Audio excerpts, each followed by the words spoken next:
Everybody, my name is Amelia McCain, and today I'm going to be presenting on osteoporosis. So I'm going to be handing all of this out to y'all, just a little flyer to help with some of the information that y'all might be seeing. So I'm kind of just doing this presentation as just an overall information, I guess, analysis, or I don't know, just information for nurses who might deal with patients who have osteoporosis, but also young female nurses to help in the prevention of getting osteoporosis in the future. Alrighty, so first off, what is osteoporosis? I'm hoping most of you guys know this already, but I'm just going to go through a real quick rundown of it. Basically, it's a bone degeneration disease where the bone destruction is working faster than bone regeneration, where through most of our lives it's pretty much in equilibrium.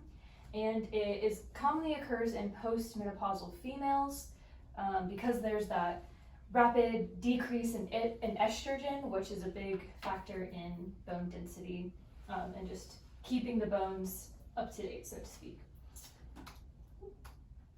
So what are common signs and symptoms? The first big one is frequent broken bones. That's usually a really good indicator that someone may or may not have osteoporosis, just because that bone density is weaker, like you guys can see in that picture on your flyer. Another big symptom is kyphosis, which is basically having a hunched over back. This also causes decreased height and severe back pain because as your bones degenerate, that spine kind of becomes compressed, causing the two symptoms down below. So who's at risk? Like I said before, females aged 45 and up who are premenopausal. So the premenopausal age is 45 to 55, and then any women past that age. So how can you prevent osteoporosis? The big one is weight-based exercises 3 to 4 times a week for 30 to 45 minutes. This is because as your muscles gain in strength, your body is forced to compensate by making the bone density stronger as well. And so that's a great natural way to get that bone density up. Another really important one is diet. So eating a diet high in calcium, vitamin D, and omega-3. A great way to encompass all of those things is by eating a Mediterranean diet.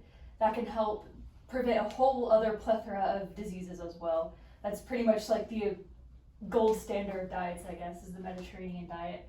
But some examples of food that are high in these that are also on the Mediterranean diet would be nuts, legumes.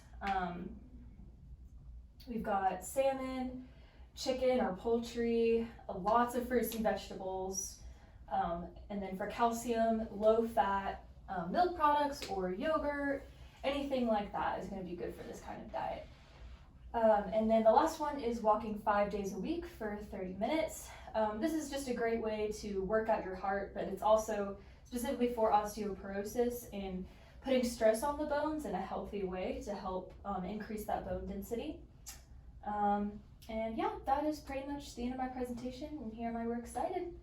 Do y'all have any questions for me? Couldn't weight-bearing exercises be a little dangerous since your bones are so brittle? Yes, that's a great question. So the answer is yes, they can be, but if you go into exercising in a very safe way, using very controlled movements, it's actually pretty safe. Just if you're concerned on if you're gonna hurt yourself exercising, please go to a physical therapist. That's probably a great place to start if you've been diagnosed with osteoporosis. But yeah, as long as you're going about it in a safe and controlled way, there shouldn't be any problems. So yeah. And then last but not least, I have this flyer for you guys. Y'all can just fill that out. Just a quick little response on what you guys learned. Is there anything that y'all can tell me, like one big takeaway from this presentation? The people at risk are premenopausal women and postmenopausal women, so be careful with our older ladies in the hospital. Yes. The importance of being active. Okay. Yeah. Nutrition, definitely important. Okay, and then one thing that I didn't mention, but is also another important thing to note, is that women 65 and up are very at risk for having osteoporosis, and it's recommended that they get screened for it. But technically, anybody anyone over the age of 45 is at risk. It's just 65 is more at risk. So